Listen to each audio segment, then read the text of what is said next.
क्यों ये सरकार मुद्दे से भटका रही है। पीएफआई ये सिर्फ दिखावा है। मुसलमानों के लिए छल और कपट किया जा रहा है। अंदर से छुरी रखे हुए हैं, मौका मिले मैं गोब दूं, क्योंकि ये मुसलमान है, मुसलमान को टारगेट करो। और इस हुकूमत का इसके पीछे कोई मंशा नहीं। आज पूरा उत्तराखंड जल रहा है, इस पर आप लोग प्रश्न नहीं करते। जब चाहे अगवा कर लो किसी का, कुछ पता नहीं, और सरकार से आप लोग प्रश्न कीजिए ना।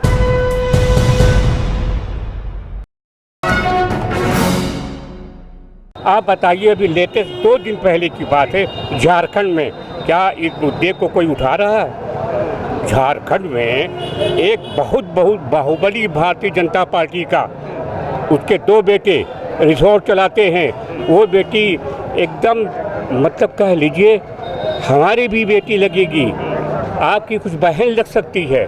क्या रिसोर्ट के अंदर ले जा करके और किस तरह से उसका अगवा करके और 4-3 दिन तक उसको मर्डर करके फेंक दिया।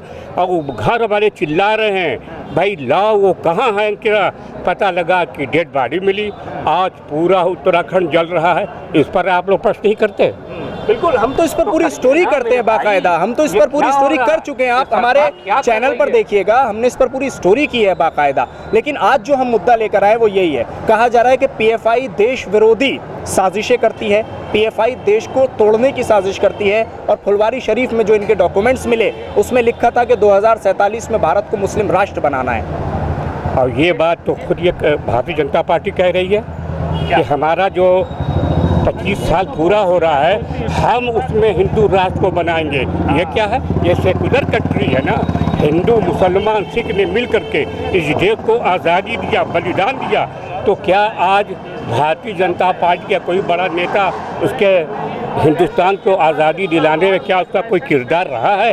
तो मेरा सिर्फ यही कहना है कि क्यों सिर्फ मुसलमान के ही इशू पर टारगेट किया जाता है। मैं इसीलिए दोबारा फिर कोट कर रहा हूँ सुप्रीम कोर्ट का वो रेफरेंस कि सुप्रीम कोर्ट ने क्या ये नहीं कहा है कि आज की ये जो मीडिया है ये सिर्फ लड़ाने का काम कर रही है और ये जो है नफरत फैला रही है। तो आखिर में आप लोग के माध्यम से मेरे भाई ये भी का, हम एक शहरी हैं, इसलिए हम एक मैसेज देना चाहते हैं कि आप लोग कम से कम जो मेन मुद्दा है उसको हटा करके पीएफआई लाया जा रहा है। क्या आरएसएस के मोहन भागवत जी अभी गए दिल्ली में, 5 बड़े मुस्लिम लोगों को, रहनुमाओं को बुलाया और बुलाकर कहा कि भाई हम ये चाहते वो चाहते। अरे भाई आप तो ये तो बताओ, ये नहीं कहते मोदी यो शाह से कि क्या कर रहे हो, दंगा कराते हो, बुलडोजर चलवा रहे हो, पहले इस पर बात कीजिए शाह साहब। तो लेकिन मुस्लिम बुद्धिजीवी भी तो अपनी बात मजबूती से उनके सामने नहीं रख पाए ना। सवाल इसका ये कि अभी पहली मीटिंग हुई है ना, अब इसके बाद वो समय देते हैं। तो अभी लोग सोच विचार कर रहे हैं। वो तो खुद आए थे उमर इलियासी के पास मिलने के लिए मस्जिद में। भाई मैं तो वही कह रहा हूँ, ये सिर्फ दिखावा है। मुसलमानों के लिए छल और कपट किया जा रहा है कि दूर से जाने कि वाकई हम बड़े आपके शुभ चिंतक का हितैषी हैं, लेकिन अंदर से छुरी रखे हुए हैं, मौका मिले मैं गोब दूं। तो मोहन भागवत तो चलिए मान लेते हैं, आप जो कह रहे हैं ठीक है, लेकिन उमर इलियासी साहब के बारे में क्या कहेंगे? वो तो चीफ इमाम है। उमर इलियासी साहब चीफ इमाम। भाई आपसे कहा ना, अभी हमारे बड़े बड़े जो इसके जानकार हैं, जैसे मैं नजीब जंग साहब को ले लें, हमारे पूर्व कमिश्नर साहब कुरैशी साहब का भी कल बयान आया। एनडीटीवी ने उनसे पूछा इस पर आपको क्या कहना है? उन्होंने कहा भाई ये तो पहली कोई बगैर सर पैर की बात है। जो मेन मुद्दा है कि आप कोई भी बात हो जाती है सिर्फ मुस्लिम कम्युनिटी को आप टारगेट बनाते हैं। सिर्फ भाई अभी लेटेस्ट आपको उदाहरण दे रहा हूँ, उत्तराखंड में आप बताइए, इस पर लीजिए ना स्टेटमेंट लोगों का। उत्तराखंड में क्या कर रही भारतीय जनता पार्टी? उसका एक लड़का आपके किसी विभाग का चेयरमैन है और एक लड़का जो रिसोर्ट चलाता है, इससे पहले भी इसके ऊपर कांड कर चुका है, 302 का उस पर मुकदमा है। उसके बाद भी पुलिस जो है आज भी लीपापोती कर रही है। मेरे भाई थे, इस पर आप लोग को संजीदगी सोच करके इस पर भी आप लोग को बयान लेना चाहिए ना। बताइए, अंकिता का एक मासूम बेटी।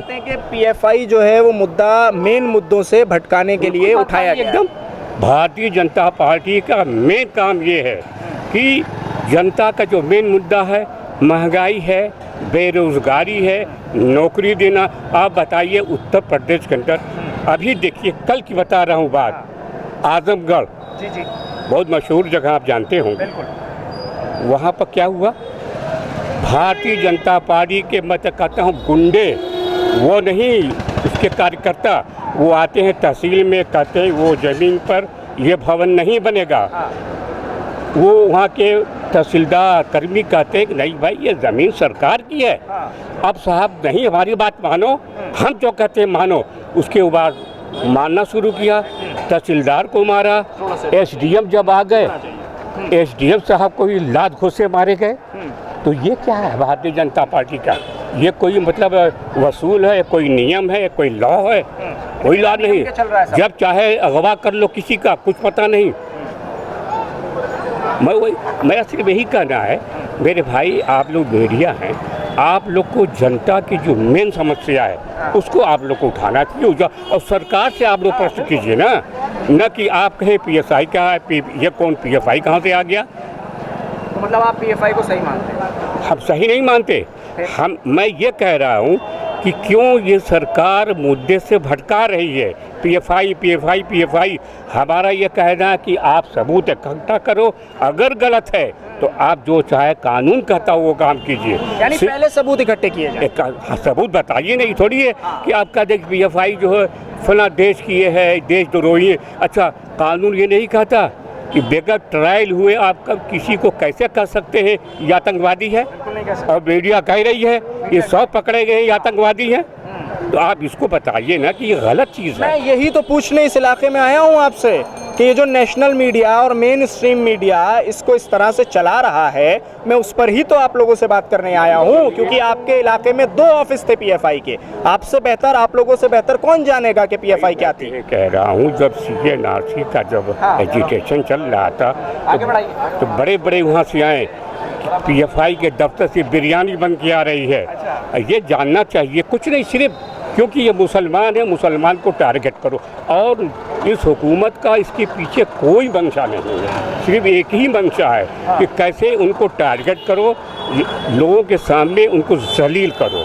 लेकिन असली मुद्दे पर वो नहीं आते कि महंगाई है, बेरोज़गारी है, हमको कानून व्यवस्था हमको ठीक करना चाहिए। तो यानी मोहन भागवत की जो मुलाकात रही है 5 मुस्लिम बुद्धिजीवियों से और उसके बाद फिर इमाम उमैर अहमद इलियासी से, तो आप ये समझते हैं कि इस तरह के जो हालात हैं उन पर कोई फ़र्क नहीं पड़ने वाला है? मैं कहता हूँ अगर दिल साफ करें, पहले दिल से आप चाहते हैं मोहन भागवत मिल रहे होंगे ना? हाँ, अरे मिल रहे हैं, खुद आ रहे हैं मिलने मस्जिद में। भाई आप इसको हाईलाइट कह रहे हैं, ये आप नहीं कह रहे हैं कि ये जो बिला वजह को मुल्जिम बना दिया जा रहा, पकड़ कर कहीं पता नहीं चल रहा है। तो मोहन भागवत तो ये तो मना नहीं कर रहे हैं अमित शाह से कि आप ऐसा क्यों कर रहे हो, ये मना नहीं कर रहे हैं ये आपके जो हमारे प्रधानमंत्री जी हैं कि आप लोग ऐसा क्यों कर रहे हैं। पहले उनको तो रोके, मना तो करें, फिर मुस्लिम रहनुमा समझें। मुस्लिम रहनुमा चाहते हैं, हम अमन चाहते हैं, लेकिन आप उसको मौका तो दो। ठीक, शुक्रिया आपका हमसे बातचीत करने के लिए। तो ये शाहीन बाग का वही इलाका है कि जहाँ पीएफआई के 2 दफ्तर हैं, जिनमें पहले एक दफ्तर पर रेड पड़ चुकी थी ATS और UPSTF वगैरह की, और उसके साथ अब शाहीन बाग के पीएफआई के दूसरे दफ्तर पर भी रेड हुई। NIA, ED और ख़ास तौर से राज्य दिल्ली पुलिस, इन तमाम लोगों ने मिलकर रेड की, जिसमें पीएफआई के दिल्ली के स्टेट प्रेसिडेंट परवेज़ अहमद को गिरफ्तार किया गया, उनके साथ 2 अन्य लोगों को भी गिरफ्तार किया गया। उसके अलावा 100 से ज़्यादा लोग पीएफआई के अलग अलग राज्यों से उठाए गए, और अब उन तमाम लोगों पर जिस तरह से ट्रायल चल रहा है मीडिया का, उस पर एक बड़ा सवाल है कि आखिर मेन स्ट्रीम मीडिया उनको पहले से ही आतंकवादी कैसे घोषित कर सकता है, ये खुद में एक बड़ा सवाल है। तो अब आगे किसी इलाके में जाएंगे, पूछेंगे वहाँ के लोगों से, जानेंगे कि आखिर पीएफआई को लेकर क्या सोचते हैं आम मुसलमान और क्या कहती है देश की आवाम। दिल्ली से कैमरा पर्सन नाजिम के साथ न्यूज़ MX के लिए साहिल नकवी।